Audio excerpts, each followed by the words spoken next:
নমস্কার সবাইকে।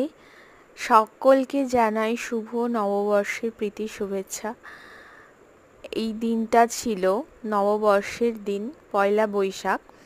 আমরা যাচ্ছিলাম নামখানা থেকে কাকদ্বীপ। এইটা হচ্ছে নামখানা ব্রিজ, যেটা কাকদ্বীপ যাওয়ার, সেই ব্রিজটা ওঠার আগে এই যে আমরা এবার ব্রিজে উঠছি, এই ব্রিজটা পার হয়ে আমরা কাকদ্বীপ যাব। ওখানে একটা ছোট্ট ক্যাফে আছে, তো সেই ক্যাফেটাতে গেছিলাম আমরা একটু ঘুরতে পয়লা বৈশাখের দিন। এই যে সামনে ব্রিজটা দেখা যাচ্ছে, এই ব্রিজটাতে আমরা মাঝে মাঝেই আসি। খুব ভালো লাগে বিকেলবেলাটা, যখন সূর্যটা অস্ত যায় তখন খুবই ভাল লাগে। এই পাশে একটা নদী আছে, নদীটার নাম হচ্ছে হাতানিয়া দোয়ানিয়া নদীটা। এখান থেকেই নদীটা পার হয়ে গঙ্গাসাগরেও যাওয়া যায়, আরেক দিক থেকে সুন্দরবন যাওয়া যায়, আর সব থেকে বড় সবার যেটা এখন ভালো লাগার জায়গা, মৌসুনি আইল্যান্ডে যাওয়া যায়।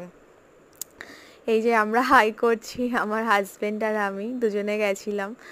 তো এই যে নদীটা দেখছো, আমরা এখানে প্রায় এসে দাঁড়াই।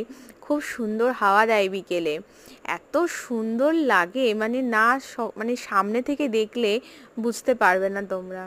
ওই পাশটা দিয়ে হচ্ছে সুন্দরবন যাওয়া যায়, আর আমরা এখন যাব হচ্ছে কাকদ্বীপ।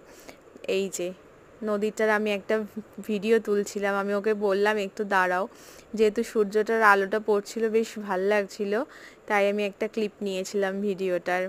এই যে এবার আমরা আবার রওনা দিয়েছি,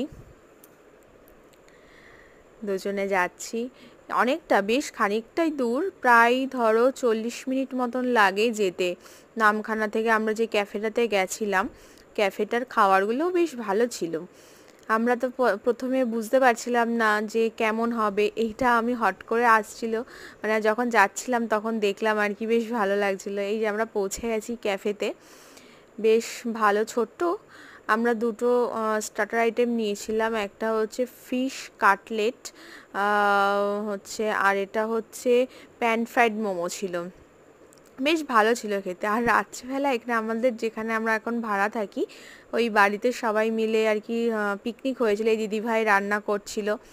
তারপর আমরা সবাই মিলে একটু ফটো তুলছিলাম। এই হচ্ছে আমাদের চিকেন ছিল, এই যে আমার বর জোর করে একটু ফটো তুলছিলাম। তারপর রাত হয়ে গেছিল, এই যে চাঁদ উঠেছিল, একটা ফটো তুললাম।